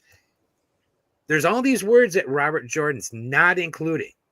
Those are the fuck shit goddamn cunt bitch motherfuckers. Okay. Mhm. That's where all those words get used. Sir, you need to wash your mouth out with soap immediately. Yeah, we need to get George Carlin. That's exactly what I thought of, was that George Carlin clip. Yeah, the words you can't say on TV. Yeah, that's when we get the real world swearing, is when Jordan cuts off, when he doesn't actually tell us what they're saying. Except, hold on, Glenn, you're forgetting something. The Wheel of Time is our world. Yeah. So some of those curse words would have survived. It's our past. Yeah. It's our past. And our future. Bloody is used. I hear Brits say bloody all the time. Bloody hell. That's why I keep saying bloody hell, even though I don't think hell gets said in the Wheel of Time at all. I could be wrong. No, I don't think it does. No. Yeah, it's in Star Wars. It sounds weird when I say it because I sound like a very average American dude trying to use British slang, and it just feels wrong. I sometimes say Stars and Stones, which is from Dresden Files. Ooh. I have said mother's milk in a cup though, and it felt right. Yeah. I've hit myself with a hammer or something stupid and went mother's milk in a cup is great. It and if I can good. find it real quick, I have got a picture from Mother's Milk that I had made years ago. A couple of you might have seen this, but I don't think I've ever shown. Should I be scared, Glenn? Is it from a certain other Amazon TV show? Yes, it is. Yes, it is. I'm pulling it up right now. Hold on. Yeah, I laughed to no end when I saw this meme. That app's not working with it. Hold on. Let me do. I saw a meme of this a while ago. I don't remember. It might have been you that showed it. I don't remember where I saw it. It was me that showed it to you because I shared it. I asked somebody to make it for me. I have got it. Present, screen share, window right here. There it is. That Mother's Milk in a Cup. It's fucking. I cried so hard when you showed that to me. Like I was rolling. Especially, I don't know why it makes it more funny, but the fact that he's wearing the Wu-Tang Clan shirt, it made it more funny for me. I don't know why. It just yeah. I came up with that idea, and Little Stank. Remember Little Stank on Twitter? Yeah. Little Stank made that for me. That's funny. She did a great job with it too. Yeah, but the lack of the Wheel of Time cursing, like I wish they would pepper it in a little bit more. But I could definitely see them screen testing, it in certain spots, or trying it in some of the takes, and it probably just doesn't work. It doesn't hit like you want it to, It's because like, I try imagining it every time they curse. I try changing it in has my head. anybody here Wheel of watched Time. Deadwood? No. You've seen Deadwood, Bill? Yeah, the absolutely. language and on they there, curse like it's like sailors. it's every other word is a curse word. Yeah.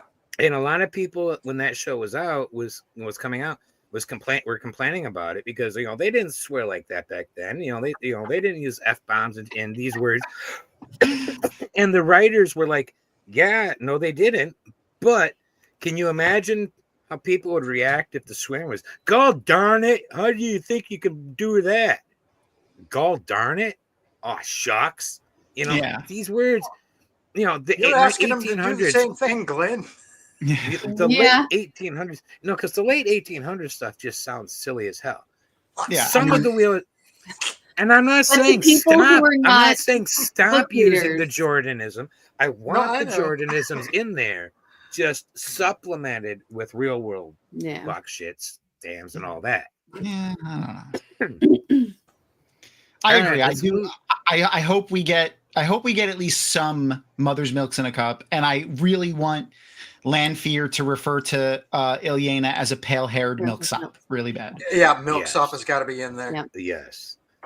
All right. So, production side. What do you guys think? Well, obviously, I'm sure everybody loves the music of this episode. Even I liked it. It's great music.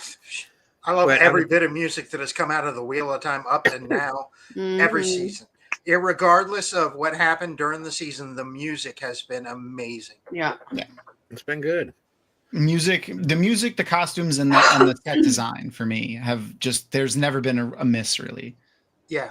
I agree mostly. I mean, there's famously a few production design choices that they made that I don't like, some much more so than others. Waygates, Horn of Eliar, we know. Or earlier. Yeah.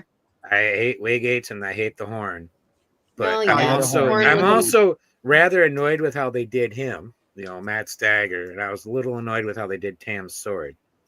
Not the big dagger. Time annoyed. Yeah, the dagger. So the only that's right, people. Amazon is doing me. Well, I mean, Tam's sword. I'm a shill. Always, yeah. Tam's sword was always katana in my head for me. Except it had a hilt. It had a cross guard instead of the flat. I forgot what it's called. What's the tong or something like that? I don't know. There's a word tang. for No, it. that's the part that goes into the the hilt. There's a word for it. I don't remember what it's rises called. Yet again. Yes, Over's ears. I've been here. I like. Don't call it a comeback. I've been here for years. That's LL Cool J, sir. Nah, fucking. Oh man, I mentioned Wu-Tang, and then you bring up LL Cool J. Now we're just reliving my childhood music playlist. I attribute a lot of, because I also don't like the Waygates, but like I attributed a lot of the issue of the Waygates and some of the stuff to just not the Horn though, but the Waygates and the anything from season 1 the is Horn just was a bad choice. Anything from season 1 is COVID's fault essentially. Like I'm sure they probably would have wanted to do the Waygates more intricate, and we got to see it a little bit in the way now that we're seeing the gates open with the Avendon Soreleaf. We get that version of the Waygate. That does fix I think fix the Waygates to an extent for me. But I do remember Rafe saying something about writing or saying verbally something about having seen the Candy Bendar style of gate, which is that's the name for it in the real world. Because that's a real form of architecture from Southeast Asia. Yeah. They saw it when they were on a trip there, and he really loved them, so they wanted to use them. Mm-hmm. I do have one gripe, one thing that I don't like about this episode. Not a thing that they did, but also something that felt missing. But it's also something they did. If throw up my screen for a second. Right. So the Mercedes symbol. This is pretty much the only homage to it that we're gonna get. Yeah. That we got. Like now, it would have cost them money. Well, a lot of money. Yeah, that's what I was gonna say. Like the reason why we didn't get him, like, and I've been saying all along, like we're gonna get a car symbol of whatever car company is willing to give them money to put it in the freaking episode, but no one probably was. But you can take it down now. The only thing I didn't like though was the lack of. It didn't have to be the Mercedes symbol for me. For me, I just wanted something that was so obviously modern to us, like something from our time. Yeah, that we Walkman would have been too on the nose. Yeah, a broken those computer orange chip. foam headphones that came with the Walkman. It's just a set of those sitting there, you know. Yeah. There is a piece of blue hair that we see at one point that I'm like, that looks like a troll doll. But the thing, a broken computer chip, something that looks like a piece of technology. You know what I mean? Like something like that. There was something like that, similar to that in one of the books. What you're talking about just made me think of this book that I'm actually currently reading, and it's like my 10th time reading the book. These characters are walking this alien planet where presumably no humans have tread before. It's like they haven't run into a living being, and then suddenly they walk across an empty Coke can, just sitting there along the path on an alien planet that they don't even know how anybody else would have gotten there. It's just like, it's the kind of weird thing that just made me think of that. But no, that's exactly what I'm thinking too, is something like that. Yeah. Something that's just very obviously of our era in the turning of the wheel. Or it could be a Coke bottle thrown from an airplane. Yeah, true. Land next to poor Kalahari Desertman. And in season 2, that Bill, was the movie. I do. Mm-hmm. Yes. What movie was it? The Gods Must Be Crazy. There's 2 of them. Okay. Yeah, I've never seen the second one. And honestly, that was the thing that I was missing most in season 2 with the Turok fight. Like, I didn't care about the fight. Like, I thought this was such a better thing to have done than the fight, especially because Rand was aged up, so therefore smarter and not wanting to get into a fight with somebody. But like, I miss the fight took place in Turok's trophy room with all of his stuff, and I really just wanted to see his stuff. Like, I wanted to see his collection of stuff. Like, what is he going to have? And I was talking about it all season 2. Like, I can't wait to see Turok's collection room. Like, I hope we get a shot of Turok's collection room. For me, that Turok scene, what made that amazing was everybody died. They were on their knees kneeling to the dragon. That is what made it amazing. Everybody died and they were sitting up on their knees, and I love that. I was okay with the way Turok went. At first I wasn't, but then I thought about it and I'm like, yeah, because in the book, Rand is just way too good with the sword for way too quickly having picked it up. No way should he be able to defeat the Blade Master. And this Rand has barely even drawn a sword. Rand has barely drawn a sword. Very few times. Yeah. Except the one thing that writers always like I've talked to a lot of writers over the years. One of the things that they critique the Wheel of Time about, both as like a positive, like not even as a negative, but as a positive, is Robert Jordan worked plot device into the lore of his fucking world with Tavarin. So all he has to do, Rand learned the sword. Love you too. The Rand developed sword forms too quickly and learned how to use the sword too quickly. Tavarin. It seemed unlikely Rand would have survived that. Tavarin. Perrin did this and it was weird. Tavarin. Like, that's all they had to do is just Tavarin, and he built that. You need them to run into the right character. Tavarin. Yeah. So like, he literally built it into the lore of the world, which is just, it's funny, and like the writers were all just like. And every other science fiction fantasy writer is kicking themselves for not thinking of it first, because now they can't do it too. Otherwise, it'll be blazingly obvious what they're doing. Where they took it from. Yeah. Yeah. Did any of you guys think that this episode was just a little bit too hectic? Like, I found myself holding my breath. We were jumping around during this episode. Like, it was so back and forth. Like, the jumps didn't feel like between characters didn't feel as well. I don't know. It felt a little choppy to me. Yeah. At times, the transitions weren't as great as they were in some of the other episodes this season as we moved back and forth. I would want to talk. Sorry, go ahead. No, go ahead. I was gonna say I would want to talk to somebody who hasn't read the books to be like, how did this feel? Yeah. Mhm. You know, because I feel like I didn't because feel we've it. read the books, we have a little bit more That's grounding in fair. where everyone is, and like we understand. I would want to talk to someone who hasn't read the books, doesn't know what's going on, and how they feel about it. You know, Bouncing back. Yeah. bouncing around. That definitely sounds like more of an editing issue, I think. You know, Mhm. and the My way they first chose. watch, I held my breath, but I think it's because I expected Maureen to die. Yeah. Oh, I My was waiting for second that. watch, I did not hold my breath, and I'm like, maybe it was that. But you're right. Jumping back from Tarvalin to there did feel a little. Well, I wonder how easy Where it did we was. go? Yeah, another few minutes would have been helpful.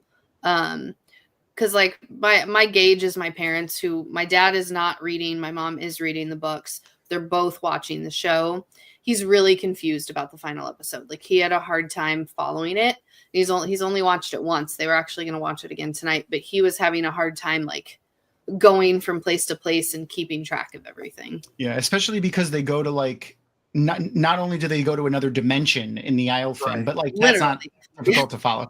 But like the fact, especially someone like your dad, like they go to the world of dreams. They're in like a forest. Like where are they in this forest? Like I could definitely see it being confusing for someone who doesn't really fully know what's going on. Mm-hmm. Yeah. As in like not a book reader, like you know, doesn't have the backstory to everything. Anybody else noticed this before? I don't think I've noticed it. No. No, Oh. I'm gonna have to watch for that. In between the cuts, it just goes to black for a half sec. Yeah. Huh. I've never really paid attention to that. Yeah. Wow. Well, I scroll through these fucking episodes quite literally frame by frame. Yep. Yes. Yep. Yes. Oh. I know. Fully aware. For those of you who don't know, Tom also shares all his screenshots with me so I can edit the podcast Oh, and get and the media. So oh well, yeah, I got to make sure that we have them for the podcast. But I will be posting all of my screenshots and all of the press assets that they gave us and everything on the Patreon for people to check out. Like if you're a Patreon subscriber, you can go and look at all of those and have access to all of those. I've been waiting until after the show is over to do that. Now I just have to put them into organized files by episode, and then I'll post them for everybody. I broke down, and I am a patron now. There, you're actually the first Patreon that I've ever signed up for. I have never sponsored anybody until Dragonmount. I've been a appreciate Patreon you. of Dragonmount Yeah. for I think 2 years now. So Yay! Yeah. I appreciate it. And there's Well, I only appreciate one YouTube channel I've actually joined, and that's Way of the Leaf.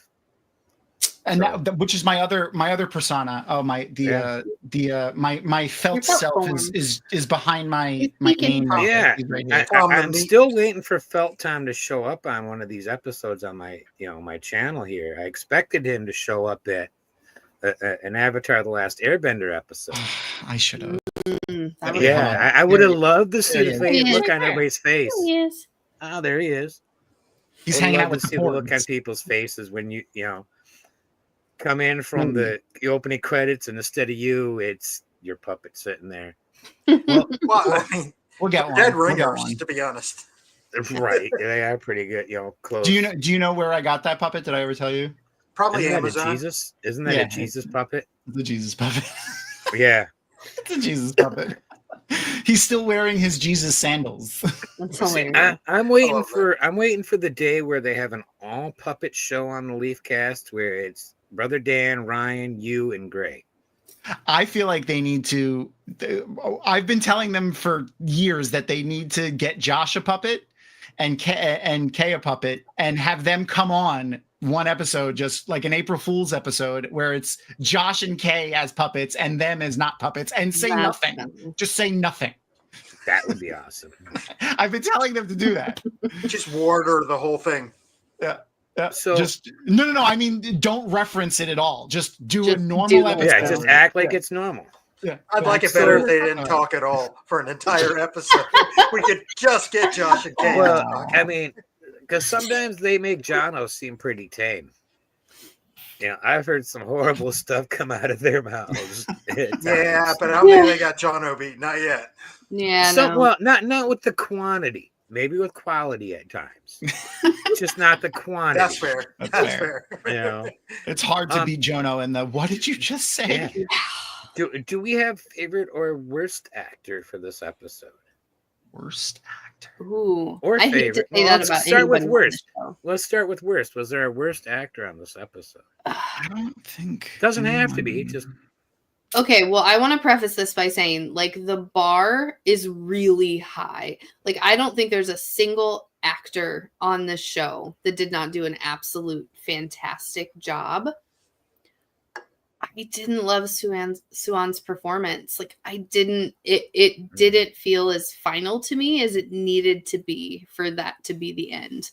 And I don't know if that was just directing, and the directing choices, but the moment where she's like, I'm a daughter of the sea, like, it just didn't feel big enough to me.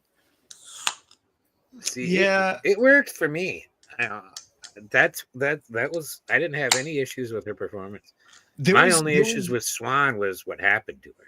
That's fair.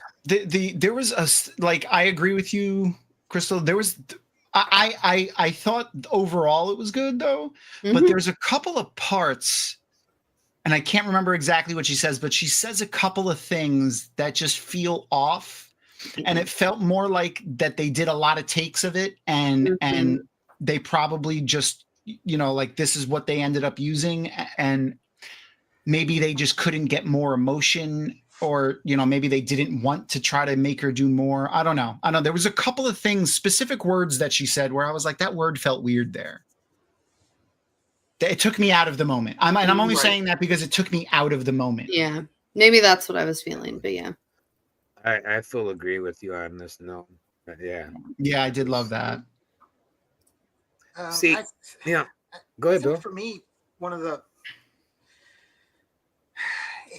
I don't want to say worst, because honestly, I don't think anybody was really bad. Yeah, this is one of those episodes we don't have a bad. This is being very nitpicky to say any of these people. Yeah. The one thing that didn't hit me right was Tom and Elaine. Like you said, it felt very disconnected. It was just a little awkward, which makes me think there was more to their interactions. It just felt. I agree. I like your theory on it, though. I really like your theory on it, though. That's why it's awkward. I really like that. I'm telling you, like I'm not saying like that's what it is, but like it makes sense. It fits. Like I gotta have a loony theory or two every. I love it. It's not that loony though. That's the thing. It's not that loony. That's completely plausible. Like that wouldn't make it on the loony theory board in a loony theory panel. That would be too. I think they would mark that too plausible because it's too plausible, and that's a good thing. That's not a bad thing. It's a good thing. Everybody else thinks I'm crazy, so it's fine. I don't think you're crazy. Listen, don't get me wrong. Like it's out there, but it's completely plausible. Like that is a completely plausible theory to have. I feel like. I feel validated. See, Glenn, that's how you do it. I've got a train right now. I heard the train. Yeah. Oh, right.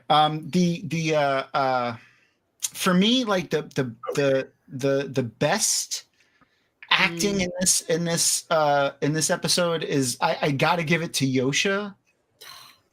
I mean, Yosha's just been absolutely killing it this season. Like we've been saying since last season, like Donal is like that's one who of the I best was actors in the show. This episode, yeah. You know what? Donal's acting in this episode too, though, was so good. Mm-hmm. See, it's hard to pick. I was gonna put. I've got Yosha down as my number 2 because I always go with 3 names. Okay. And they're usually ranked. Yosha was my number 2. Donal was my number 3, but my number 1 was Robert Strange. Oh, as much as I didn't like the makeup, I thought he was great as the Eelfin. Yeah.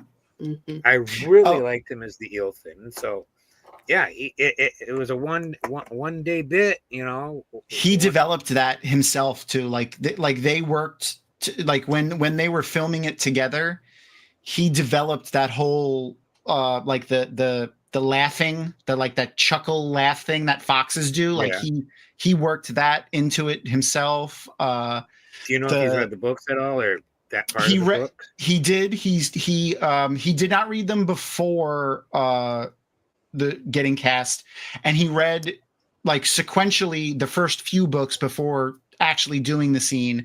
But they did give him like cuts of the Aelfin and Eelfin scenes so that he can get an idea of what he was doing. But he enjoys reading fantasy, and he is reading the books, he said. That's awesome. It seems like this show has been much more successful at getting cast and crew members to read the books Oh, than absolutely. Game of Thrones ever was. Yeah, and also just Very finding few people on Game of Thrones actually read the books. Right. but also finding cast and crew that were already fans of the books, not even just getting them to read it after the fact, but actually finding people that are fans prior to even the show. Like Guy Roberts. And then Miss Zenobia Kloppers, who is going to be my guest on tomorrow's show. Just shameless plug. Just tomorrow at Dragonmount on YouTube. You guys shouldn't have any trouble finding it. It's there.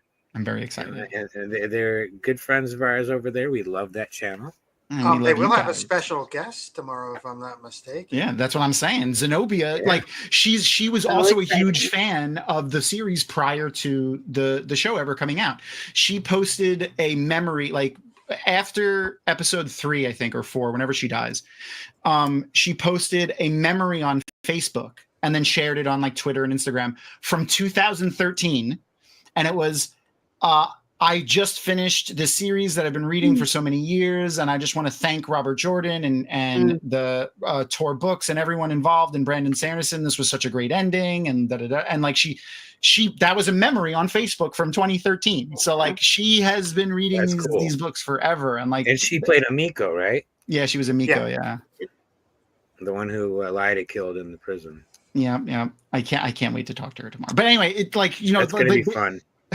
There's her and Guy and Rafe himself, and they had Sarah on the show, and there's a couple of the executive producers that are huge fans of the series, and obviously Brandon and Harriet are also and Maria are executive producers as well. But yeah, I feel like they're doing a good job of letting the creatives have their hand on the wheel most of the time. And I'd be curious in like 10 years or so when Rafe can talk about it to like be like, what parts of this is the shit that you fought for and shit that you didn't want and, were forced to do.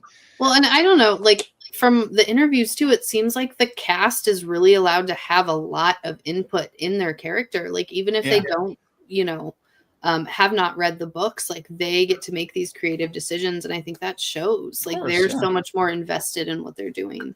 And I hate to like I hesitate to not say like it's not that they haven't read the books like at all, like the characters who haven't read them as fantasy novels haven't not read the material that their characters are based on at all. They have like that is how every single actor in the show prepares, is they read about their character. They probably would have a synopsis. And they do the research that way. Like every single one of them has said that. But the ones that have gone that deep into it, I forgot who said it. Maybe it might have been Marcus. It might have been Kay or Kai Alexander. But they were like, I didn't want to read them because I didn't want to get too far ahead and spoil myself on the character. But then I just couldn't stop. It was Isabella. Was it Isabella? Okay, I just watched the Fael interview, so it was Isabella. Okay. Yeah. She said like she didn't want to read too far ahead of her to spoil herself on the character, but then she couldn't stop and she kept going. So that's what happens. Yeah, I think Kate Fleetwood said something very similar. Oh my God. Sorry, Light Blinded Fools comment just fucking killed me. Which one? Fun fact, Bella's last name is Kloppers too. I hate you. I hate you and I love you. I hate you and I love you. I like to keep asking, which Bella are you talking about? Lugosi or Caroli? You're hilarious. Kloppers. Do you remember Coach Caroli? You're probably not old enough to know that name. I know Lugosi, which is older. I would say. Bella Caroli was a gymnastics coach back in the 80s, I think from Poland. But he was always at the Olympics coaching, and I think he came to the United States and coached. Here in the States. I mean, I watched the Olympics, but not that hard. He Yeah. did. This The is year- 30 years ago. This is 30 years ago at least. Okay. So Yeah, no. What was her name? The girl who actually hurt her leg and did it one-legged? That I Mary remember. Lou Retton? Mary Lou Retton? No, it was after her. It was Carrie something. Struthers. Okay. Was it Carrie? No, that's Sally? an actor. Sally's sister? Not Sally Struthers. Okay, I couldn't resist. Carrie Uh, Strug. Carrie Strug.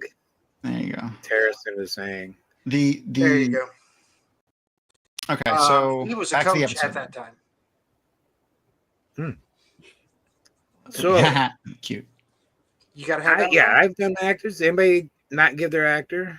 Give an actor that they would say? think we all I did. would agree and just say I take it back. It's got to be Donald. Yeah, Yeah. so good. If I So have to good. pick one, Okay. it's gonna be Donald. Yeah. Only because he has so much range in this one episode. Now, we had a rule on The Expanse that when we would do our actors, that she was always actor number 0. Shohei, She if has to be, Shohei's on the show, she's the best actor Yeah. by I far. mean, yeah. As much as I'm starting to hate her face as a liar, Mhm. Oh, God. Yeah, Which is good.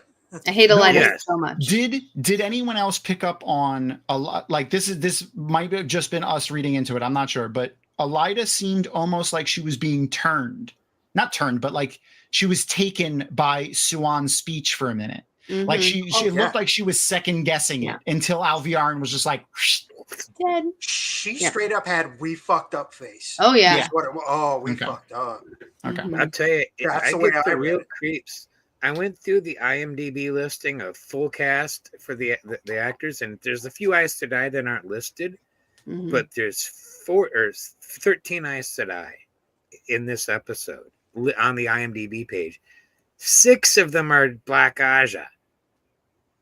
It's like almost half. I'm not going to say which ones because that is spoilers, but spoiler, half of Aes Sedai we've seen on screen that have any kind of lines are Black Aja, and I'm just like, my God, that's scary.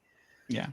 That just creeps me out. They're doing a really good. I think they're doing a really good job playing up the divisions within the tower, the political interplay in the tower, both on the non-Black Aja side, like of just there being political interplay, like Elida and them, and the Black Aja side, like with Leandrin and all that, like and others there who there may or may not be. Yeah, I have liked that a lot. Yeah. Let's move on to our last major topic, and that's any kinds of themes that appeared in the episode, whether they're book themes that carried over or original to the episode.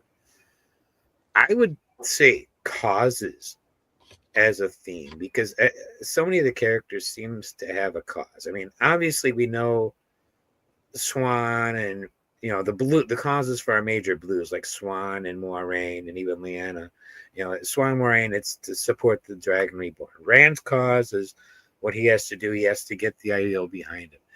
Everybody seems to have causes. Elida, I mean, she seems to think she's doing the right thing to protect the White Tower. Her cause is the White Tower and the White Tower's dominance. But that's the one that stood out. Yeah, for me, it was control.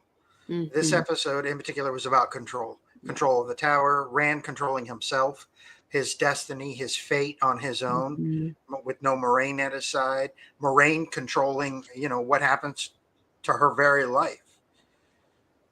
So, yeah, control for me. Yeah, I would say power in that same way. Like everyone was kind of coming into their own and who they're meant to be. Like Nynaeve breaks her block, kind of steps into her power. Rand kind of goes against what Ruark was saying and was like, I'm going to tell him. I'm going to do it. He's stepping into his own. Yeah, I would say power for me. I don't know what to label it as, but I would, like basically people, a lot of the characters getting a self-realization or self. Yeah, that's kind of what I was. Yeah. Okay. Yeah. All right. So like, the characters seeming less lost. Yeah. Catharsis. Yeah. Self-actualization. Yeah. Self-actualization. Self-actualization. That's what I would say. Like a lot of the characters are getting more of a clear goal on what they want. Like, especially not just this episode, but this whole season. Matt is the only one that's still a little floaty because he doesn't really have a direction yet. He's kind of just playing follower with Nynaeve and Elaine and Min. But Rand having his self-actualization on what he needs to do, which I think Lews Therin is whispering in his ear already, and we just don't know yet. I think we saw him. We saw him a little bit, yeah. Yeah, far away, hazy. Perhaps. I think. Lanfear, she kind of solidifies her goals and what she views as herself. Moraine, Lan, even Melindra. Melindra makes it. I mean, she makes the final decision. Yeah. Speaking of Melindra, anyone else think that might cause some issues with a certain Aes Sedai who talks about a certain green dress?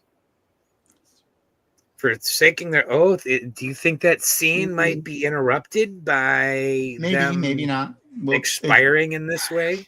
It depends. So, like, I definitely want to talk about this because I like this edition of breaking your dark oaths being dangerous. Like, I like it. I like the idea of it being dangerous. It makes me think that maybe more important or higher ranking dark friends, which we know exist, like both in book canon and very easily within the show as well, may have to actually go to Sheol Ghul and do some sort of ritualistic, ceremonial, or even real sort of binding to the Dark One to get something from them, whether it's a power of some kind or a fulfillment of some sort of thing, like, maybe someone wants to remove a scar on their face, or I'm just making shit up, but you know what I mean? Like, they have to go there to get something that's magical or metaphysical in some way. And the more higher ranking dark friends would do it, I like it. It depends on the oaths that they take. I know what you're getting at, but I think, depending on and the specific wording of the specific oaths that they take is very important in those scenes. So I think it still works within the framework of how they have it set up, I think. Yeah, I think the way they would have sworn their oaths would be different. If it's a favor for a favor, perhaps, if you don't repay that favor, you die. Yeah, that's the kind of oath that Melindra took. But an oath to somebody else, like say somebody who's deep undercover in the tower, would be different. Yeah, especially if you can channel, and if you already have specific magical oaths sworn. Right. So brings up an interesting point here. I mean, would you say that Padden Fane betrayed his dark oaths by retreating from Two Rivers? No, I'd say they were overwritten. I wouldn't even say that. I would say he fulfilled them. I would say I would say in that moment he told to wipe it off from the map. Oh, well, yeah. But I mean, that's the words that Padden Fane chose to use in that moment. Padden Fane was sent there to make a distraction for the Dragon Reborn, like to do something that once the Dragon Reborn hears about it, he's going to be angry. And he did that. Like, I think he did that. I think going there and killing a whole bunch of Two Rivers folk, which is what he did, including having, I still feel like he had some influence on the killing of Kari. What's her name? Matt's mom. Kari Althor. No, that's Rand's mom. What's Matt's Natty. mom? Oh, Matt's mom. Natty Coffin. Rand's mom. I feel like I still want to say like his corrupting presence somehow still did something there, but he's done enough. I feel like in the Two Rivers that is going to piss Rand off, and it'll probably affect him. I feel like he probably fulfilled his goals, but that's not the same as quite literally forsaking them to directly refute them. You know what I mean? Like, she was sent to kill Lan, and instead of killing Lan, it's not that she just didn't kill him. She revealed the plan and the plot and said, she forsook her oaths to the Dark One and instead said, I swear to Malkir and you. So I think that was his was a tactical retreat. All Verziers said that. It's tactical retreat at that point. I just think it was less about her not killing Lan and more about her forsaking the oath to then swear to Malkir. Yeah. Because she did that in that moment. Like, she said, I don't want to actually be a dark friend. I swear to Malkir and you. Anybody have anything else from notes that they might want to bring up? Are there any plot holes or issues you have with the episode that you haven't talked about? I've left a couple things off, but most of them are nitpicky. But I still have an issue with the execution of Swan. I understand people have been saying that Sofia Canedo isn't going to be available in the future, and I wonder why that matters. I wonder why that matters, because if you weren't executing her, you were stilling her. And what happens to Swan and Leanna in the books when they got stilled? Their appearance changed. Mm-hmm. Yeah. Right there, you've got a perfect excuse to replace an actor who's not going to have as much availability with an entirely new actor because it's part of the story. Yeah, I don't think that's the case. I think that's just people looking. It's like a self-fulfilling prophecy. She has other stuff on her plate now, like slated, because she knew she was dying. Mm-hmm. So like she's gonna have time for other stuff. She's. I still think Swan's too important, and now they're either going to have to introduce a new character or hijack another character with Swan's storyline. Well, Rafe said this isn't the last we're seeing of her. Yeah, but I, if I remember correctly from what I saw about that, it was referring to dealing with Moiraine. I'm concerned about her being the tutor to a pupil, to an Amyrlin who didn't even, know what she was doing. But there are others who could do that. I think, there's someone else hijacking another character who could do that. Yeah. It's not hijacking, it's simply changing. Mm-hmm. The other person who could do that very well, I feel like, would be, here's another good opportunity to use Cadsuane. Thank you. I've been saying that. Thank you. She's too busy everywhere else other than Saladar, and Cadsuane never even aligns herself with Saladar. See, I think Liane. We need somebody to help. What's her name? While in Saladar. You're using Cadsuane's journey in the books to constrain what they could use in the show, and like she's nowhere right now. She doesn't exist. Right. Yeah. And like it's been mentioned, her as a character would fit that role very well. We need somebody who is apart from the division in the tower, someone who has a nuanced Egwene's tutor would have to be somebody who's part of the Saladar Aes Sedai contingent. No, but I mean in the Saladar. I mean a part of the tower in the moment when this stuff happens. Yeah. Like when this stuff happens, somebody out of the tower. Yeah, she's physically not there. So she's not a part of either faction in that moment. Obviously, she would have to choose to be a part of Saladar at that moment, and that's what she would do, obviously, if they put her in this role. But I feel like since she is in the scheme of what happens with Elida and Suan, she's not part of it here, obviously, because she hasn't been a part of it. And she's old enough and nuanced enough to be able to play both sides of the coin to teach her things. I do agree, though, that Suan being the teacher was really good in the books because of like she was literally the Amyrlin that they needed in the moment, but she couldn't be because she was stilled. But the show wrote her like an idiot. At least the last season. This season she failed. I mean, she 100% failed in the show. The way she failed in the books too. Yeah. I mean, they didn't change much. They did not change much from the books to the show. I feel like she was maybe stronger in the books, like not in she the was power, more competent in the books, I think. Listen, the Black Aja still rose to the power that they rose to in the show that they did in the books. Yeah. Elida still overthrew her like they did in the show in the books. The only difference is they didn't kill her. So like like all of the things that the show Suan failed in, book Suan failed in as well, except we never really talk about that as a failure. We don't bring it up as a failure on her part. I don't know if she had 20 plus years as the Amyrlin. Well, she had like 14 years. Yeah. Is it only 10 in the books? It's only 10 years. Okay. And that brings she had 20 years though in the tower to start laying groundwork planning to make sure that the tower was ready to follow behind the Dragon Reborn. And she did not do well in that.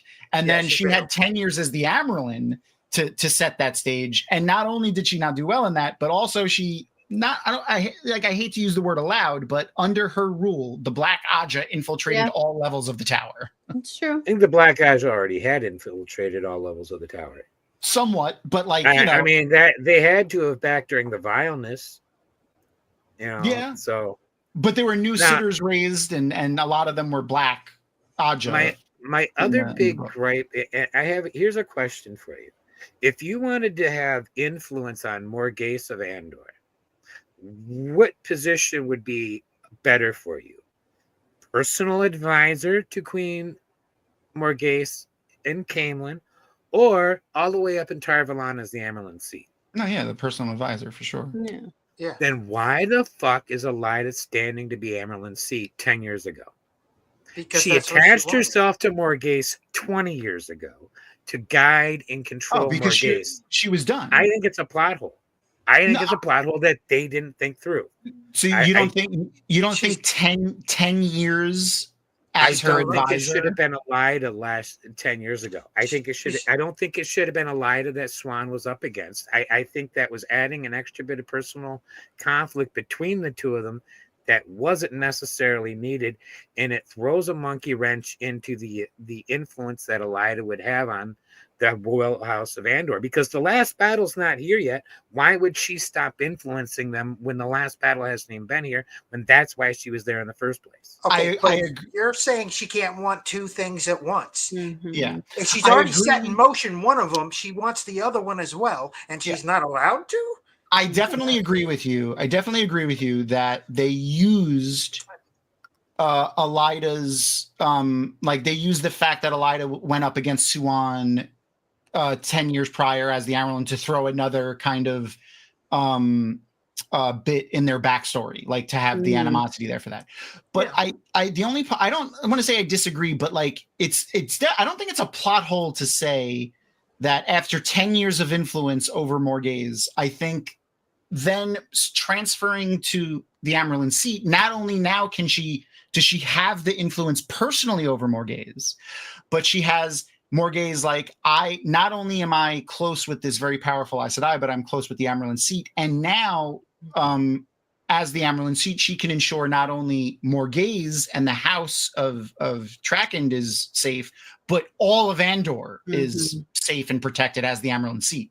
She can give the entire country of Andor a level of protection that she couldn't as just the advisor to the queen. She can do both.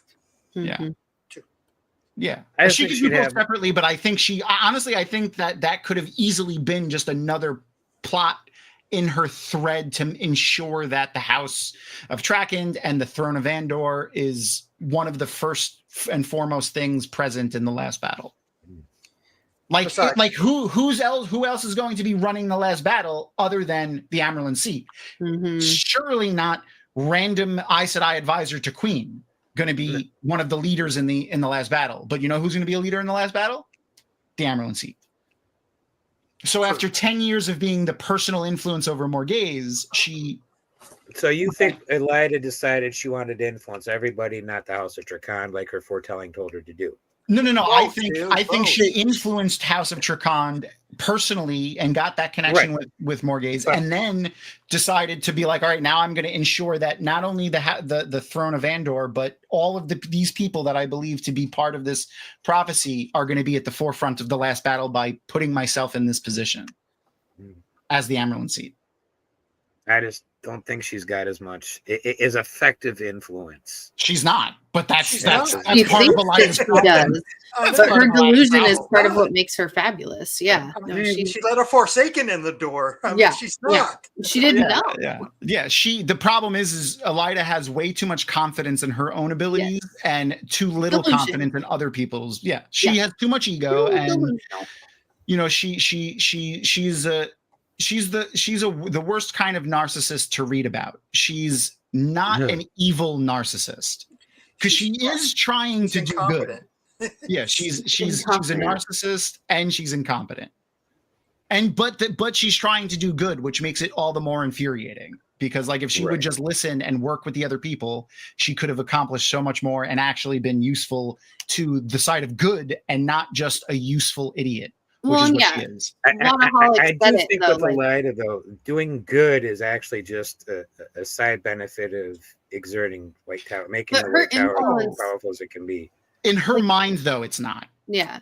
But her influence on Marghese is so much stronger in the show than it ever was in the books, because Wotaholic just said it. In the books, Marghese was already queen when Elida got there. We saw Elida put the crown on Marghese's head. Like, because they've changed the foretelling that she had. The foretelling, I think, specifically says House Dracan on the show. Whereas in the book, she completely misinterprets the foretelling, her own foretelling. She probably is completely misinterpreting it in the show, too. Yeah. Yeah, we got to wrap up. It's hitting almost 11:30 midnight. I could talk about Wheel of Time all night. I'm sorry. Seriously. Yeah, me too. Thank you, Crystal. Thank you, Tom, for coming on. It's always been fun to talk with you. And it's actually the first time I've gotten to talk to you on a stream on my channel, so that was cool. Oh, that's right. Yeah, you're usually backstage pressing the buttons and pulling the levers. So thank you, everybody in chat tonight. It's been great having a lot of you there. Sorry I didn't get as much of it up on the screen as I would have liked to, but it's appreciated. Please hit that like button, and if you haven't already, hit subscribe. That really helps. Thank you for watching. Please come back in 2 weeks as we have our season 3 wrap-up party. It will be a big panel. We've got Rebecca is supposed to be coming back, and we've got a couple other people that will be on, including a first-time guest to our channel. Yay. So that should be fun. That'll be in 2 weeks on May the 4th. So enjoy that when it comes. Thank you for watching. Come back next, and don't forget to be awesome. See ya.